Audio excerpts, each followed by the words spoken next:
Hi everyone, my name is Hallie and this is Jake, and we're going to be talking about our leadership project for New Zealand. So New Zealand is a country located quite a bit away from us if you look at the map, but really kind of taking a look at around the globe. They're not too far away as you come down through the northern to the southern hemisphere. You make your way to Australia, and there it is, kind of highlighted in red for you on the map there.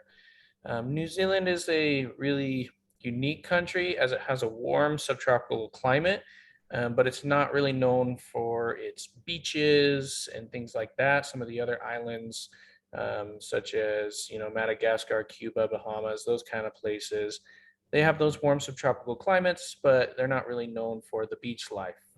Much more, I guess, cityscaped and mountain, almost like Iceland, Greenland type areas, but just on the opposite hemisphere. Fun fact about New Zealand, they actually have three official languages, so they all speak English there. So if you wanted to make a trip down there, you could easily make it down there and they'd be able to communicate with you just fine. But they also have another spoken language called Te Re Mori, and I tried to look up a little bit. It's not very familiar with me. I'm not sure what base it's in, but a very unique one. And then yay on accessibility as well for New Zealand. They do a great job with making sure people are included and things are accessible to their people. And so they actually have a third official language, which is New Zealand's sign language. And so they have their own sign language that is an official language and not just a language that one can learn if they want to communicate with the deaf or hard of hearing. It is an official language that a lot of people learn over there. So nice communication tools and things like that. So that's just a little bit about New Zealand. So we can transition into New Zealand's leader. So our leader is Jacinda Ardern. She is the Prime Minister, or like the head of government of New Zealand. She's like in charge of keeping the leadership and everything moving, as well as like a bunch of very important, governmental issues. She has actually been the Prime Minister since 2017, and fun fact, she's actually the youngest female Prime Minister um, for New Zealand. Being a Prime Minister is something that she will probably retain for life, and as far as I've known and like through our research, she's actually a very good Prime Minister. She's actually also like given birth while being a Prime Minister, so she not only takes care of her country, but she became a mother. And she's a very well known prime minister and very well respected. She's very good at her job, and for the most part, people love her and the way she handles everything. Also, during the coronavirus, she took immediate action. She did as much as she possibly could to prevent any deaths or the virus from worsening or spreading even further. She made sure to just take control as a great leader would, and did what she could to stop everything from spreading around. Awesome. Well, with her being such a great leader and so beloved by her people, we'd love to show just what kind of leader she is and what makes her so unique.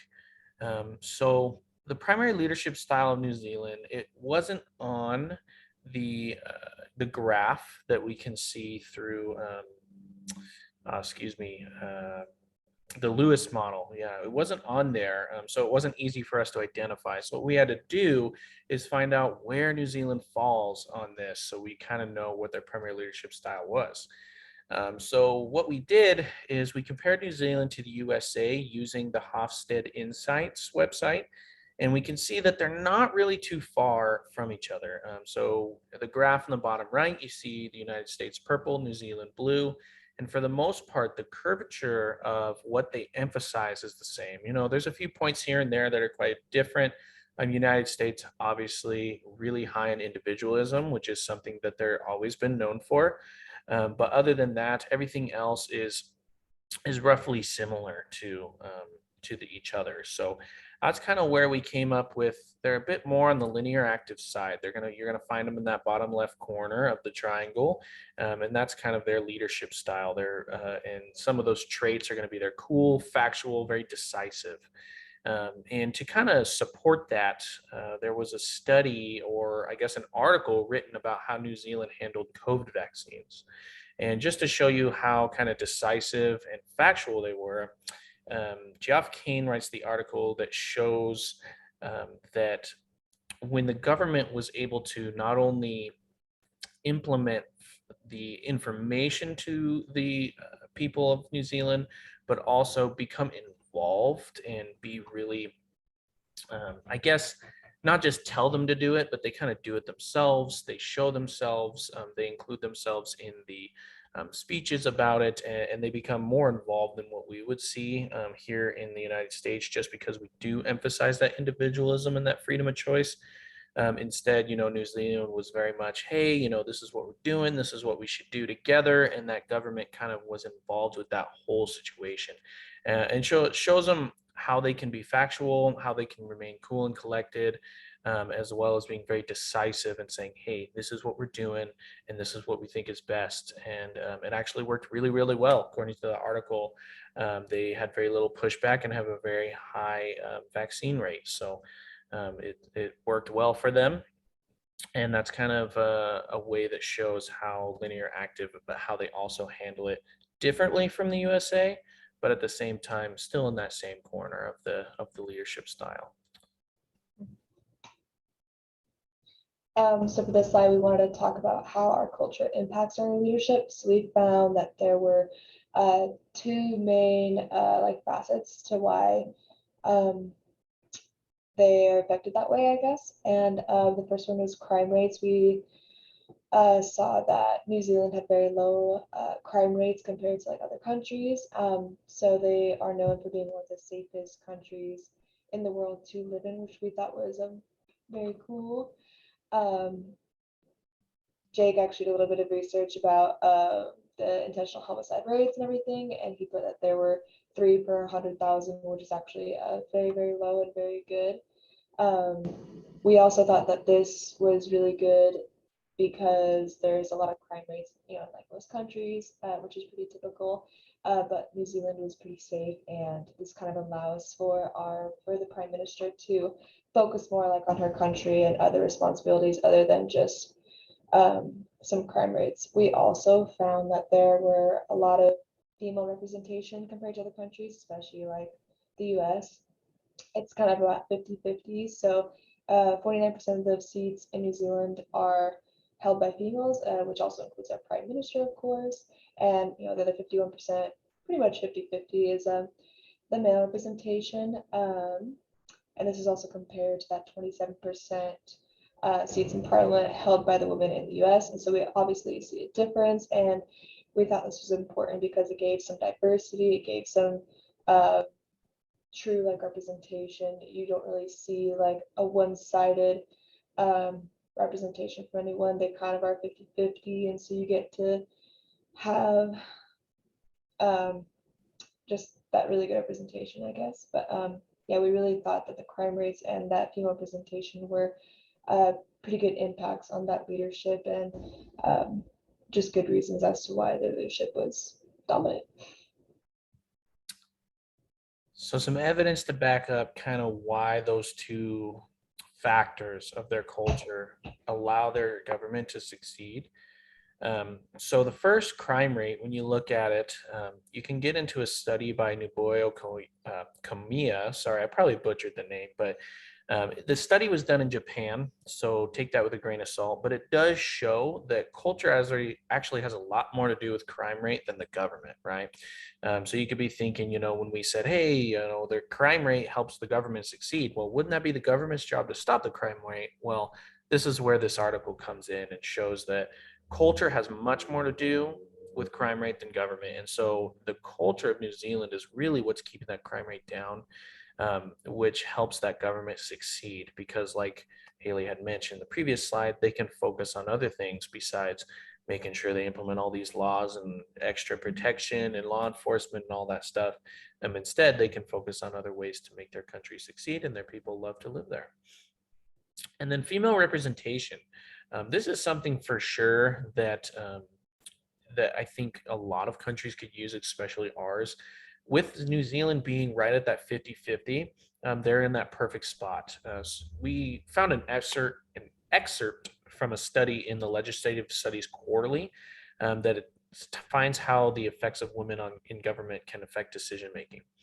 Turns out governing parties are much more likely to follow through with campaign promises if there's a higher number of women in the cabinet and other leadership party positions.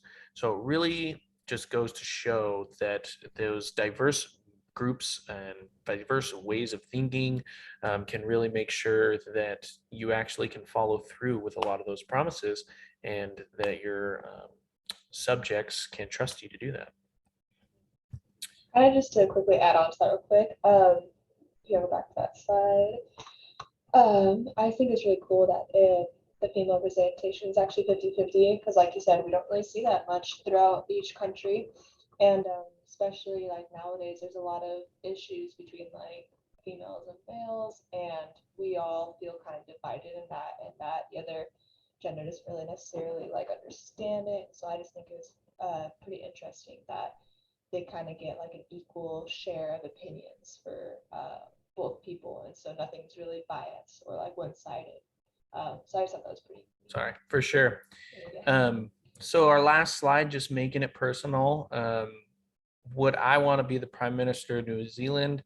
Well, I don't know if I'd want to be in charge of that many people, but compared to being the leader of another country, I would love it. Especially, I don't know if I'd want to be the President of the United States. I feel like there's a lot of stuff we have to always worry about here. And not saying that there's not as much to worry about in New Zealand, but with the low crime rates and there's not a lot of people moving out. That's another fact that I found, but it means people like to live there. So what about you, Haley? So yeah, I completely agree with you. I personally probably wouldn't want to be like prime minister, president, like nothing really up there or anything. However, if I had the choice to be prime minister versus like a president or anything, I would definitely go for prime minister. And yeah, that I'd feel very safe. I'd feel very happy with my choice about being like in New Zealand. Plus, like New Zealand is like pretty cool. Like I feel like everyone, no one's gonna go to New Zealand like, oh man, I hate New Zealand. Like, oh, it's terrible, bad experience. So I feel like it's a very neat place to be in.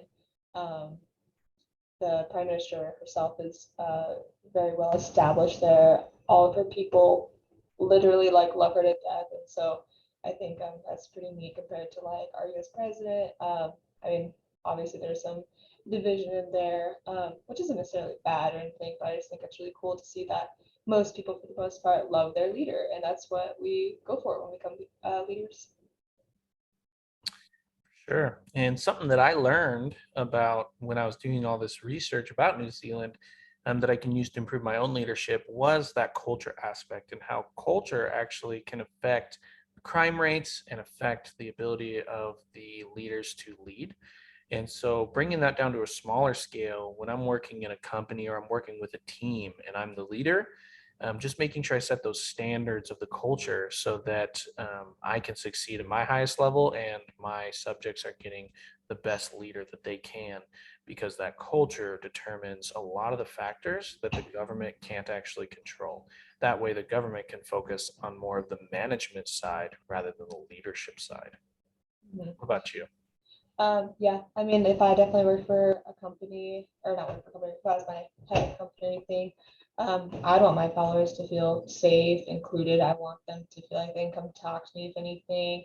I don't want that like division. And I think like me personally as a leader, I do like when I have people who can trust me, and I want to be that good leader, and I want them to improve on themselves, and for me not to be like the manager, like the boss. I want to be the leader that motivates and includes them, and everything helps them become better leaders themselves. And I feel like New Zealand, the prime minister does a really good job of providing those aspects that the people need. Like they love her, like I said before, and she must be doing something right with her leadership. Everyone loves her. For sure. Mhm. That's pretty much everything we learned about New Zealand. I hope that you guys all learned as much as we did, and I hope you loved it as much as we did. You can glance at the references we used of all of our studies to check them out yourself. Other than that, we wish you guys a good rest of your day. Thank you for Yeah, watching. thanks for watching.